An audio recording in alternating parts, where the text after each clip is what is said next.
Hello everyone. दोस्तों आज देखेंगे जेपीएससी प्रोजेक्ट मैनेजर से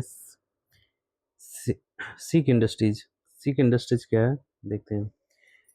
सीक इंडस्ट्रीज का मतलब हो गया सीक इंडस्ट्रियल कंपनी एक्ट 1985। अब यहाँ पे देखते हैं पॉइंट वाइज। तो इसका मकसद क्या है? सीक का मतलब आप समझ सकते हो, बीमारू कह सकते हो। एक तरफ से बीमारू जो बीमार है, कंपनी जो प्रॉफिट कम लॉस ज़्यादा दे रहा और सालों से लॉस दे रहा। तो इसके पीछे जानते हैं क्या इसका एक्ट का मूल उद्देश्य है।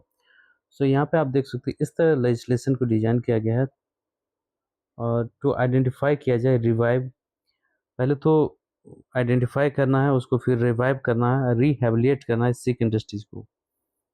तो चलिए देखते हैं क्या क्या पॉसिबल है, और जहाँ संभव हो कि ऐसा उसको रिवाइव नहीं किया जाए, रिवाइवल पॉसिबल नहीं है, उस कंपनी को बंद कर दिया जा सकता है। जहाँ कुछ उम्मीद ना हो कि किसी तरह उस कंपनी को सर्वाइव किया था, तो वहाँ क्लोज कर दिया जाता है।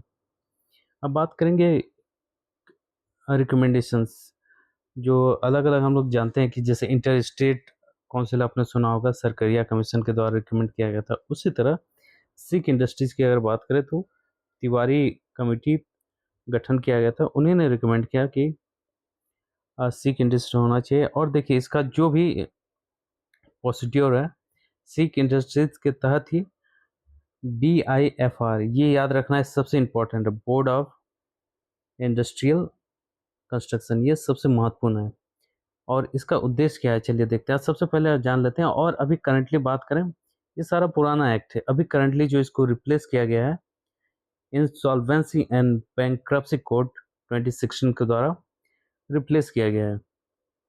अब बात करेंगे, डिफिनेशन जान लेते हैं सिक इंडस्ट्रीज के लिए क्या डिफिनेशन है। तो सबसे पहले आपको यहाँ देखना होगा सिक इंडस्ट्रीज है क्या, यानी बीमारू। तो सबसे पहले ये सेक्शन आप याद रख सकते हो, सेक्शन 3(1) का ओ, एज। अगर एज की बात करें, सिंपल, अगर अगर अगर शॉर्ट में आपको लिखना है तो वैसा कंपनी जिसका कंपनी का लॉस जो है, या तो कंपनी का जितना मूल्य है, नेट वर्थ है, उसके बराबर या उससे ज़्यादा लॉस हो रहा है, तो ये कहीं ना कहीं सिक इंडस्ट्रीज का संकेत है।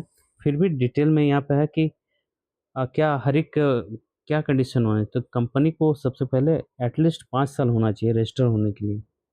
आप देख सकते हो, company must have registered for at least 5 year, 5 साल होना चाहिए। उसके बाद एक्यूमुलेटेड लॉस, जैसे मैंने बताया कि कंपनी का जो एक्यूमुलेटेड लॉस है, जो इंटायर वर्थ है, यानी जो कंपनी का पूरा जो मूल्य है, चाहे सारा चीज, उसका लॉस उससे भी ज़्यादा हो रहा है, तो ये कंडीशन होना चाहिए। तीसरा है कि हर एक इंडस्ट्रीज नहीं, वो इंडस्ट्रीज मैन्युफैक्चरिंग या प्रोसेस ऑफ गुड होना चाहिए। मिनिमम वर्कर पहले 50 था, अभी ना लेटर अमेंडमेंट ऐसा कर दिया कि एक वर्कर भी हो तो वो लागू हो जाएगा। तो ये कंडीशन है। और BIFR डिफिनेशन है, board of industrial and financial construction. और मैं आपको ये बता दूं, अगर नोट्स चाहिए तो डिस्क्रिप्शन में लिंक है।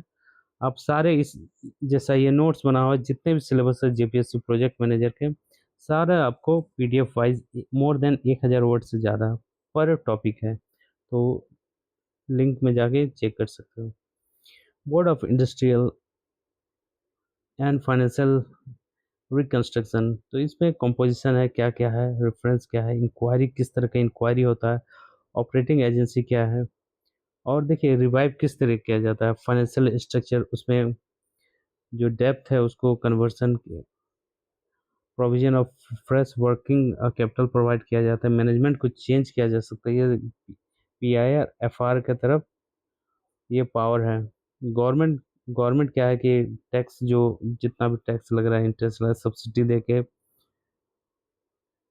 मर्जर और एमलगम है, सेल्स ऑफ एसेट है, वर्कर है, वाइंडिंग ऑफ द इंडस्ट्रीज है, बहुत सारे ऐसे और सारा पॉइंट है दोस्तों। सेक्शन इम्पोर्टेंट 22 और सेक्शन 32 भी इम्पोर्टेंट है, तो देख सकते हो। और इसका नोट्स चाहिए तो आप नोट्स में जाके पढ़ सकते हो, सारा नोट्स आपको मिल जाएगा, बहुत ही बेहतरीन दिया हुआ है। और इतना अगर आप लिखोगे तो आपको एग्जाम में अच्छा मार्क्स आएंगे।